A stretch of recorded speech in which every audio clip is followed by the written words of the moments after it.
pang mga kasama yan sa tabi. Si Kuya. Hello po. Kasi para hiwa-hiwalay po yung activity nyo. Okay.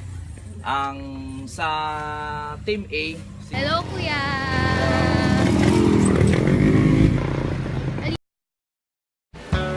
Ang aming nakita noong pagpunta namin sa bukid ay ang mga problema sa agricultural sector.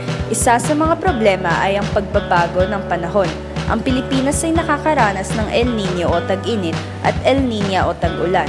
Ito ay mga problema ng mga magsasaka dahil kailangan nilang matutong harapin ang pagbago ng panahon. Ang isa pang problema ay ang mga peste at insekto. Dahil organic farm ang Giselle's Farm, ang mga magsasaka ay hindi pwede gumamit ng kahit anong uri ng pesticides kaya sila ay nahihirapan sa mga peste at insekto sa kanilang palayan. Sa pagpunta namin sa Giselle's Farm, nakita rin namin na ang proportion ng mga magsasaka sa kanilang lupain ay hindi pantay. Mayroon lang kakaunting magsasaka at maraming lupain ang pwedeng mataniman kaya maraming nagagawa ang mga magsasaka doon. Para sa aming social analysis, nakita namin na ang mga magsasaka ay may simpleng buhay. Sila ay kontento na kapag may pagkain, tubig, tirahan at pera. Ang kultura nila ay tunay na Filipino dahil kahit mahirap ang trabaho ng isang magsasaka, kaya pa rin nilang maging masaya sa kanilang buhay. Sa kasamaang palad, ang mga magsasakang ito ay nakakaranas ng kawalan ng katarungan sa sweldo nila na mas mababa sa minimum wage. Ang gobyerno ng Pilipinas ay patuloy na hindi pinapansin ang mga problema na ito, kaya ang mga ibang magsasaka ay nagre-rebelde at nagrarally sa gobyerno. Para sa aming religious reflection, nalaman namin na hindi sapat ang sweldo ng mga magsasaka. Dahil sa kawalan ng katarungan, ang pamilya ng mga magsasaka ay nabubuhay sa kahirapan. Alam ng mga magsasaka na mahirap at madaya ang buhay ng isang magsasaka, kaya hindi nila gustong maging magsasaka ang kanilang mga anak. Dahil dito ang pagsasaka ay unting-unting namamatay na. Para sa aming social action, kaming mga Pilipino ay makakatulong sa mga magsasaka sa pamamagitan ng pagbili ng kanilang mga produkto para sila ay kumita.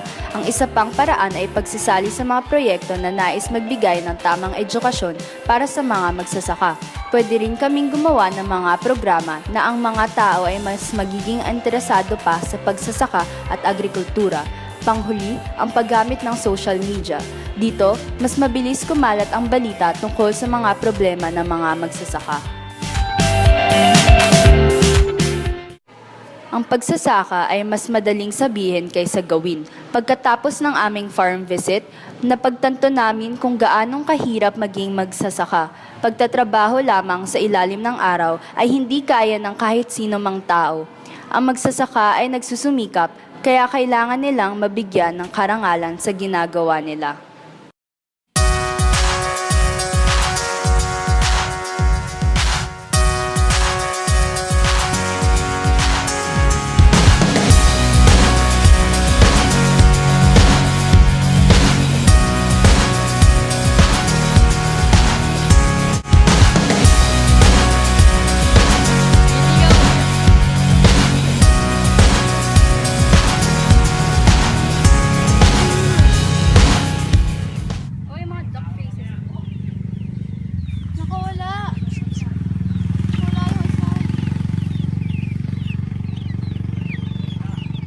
Baby pa ba to? Ba't ang hina ng boses? Biglang excited. Bitch! Ikaw mo, baby.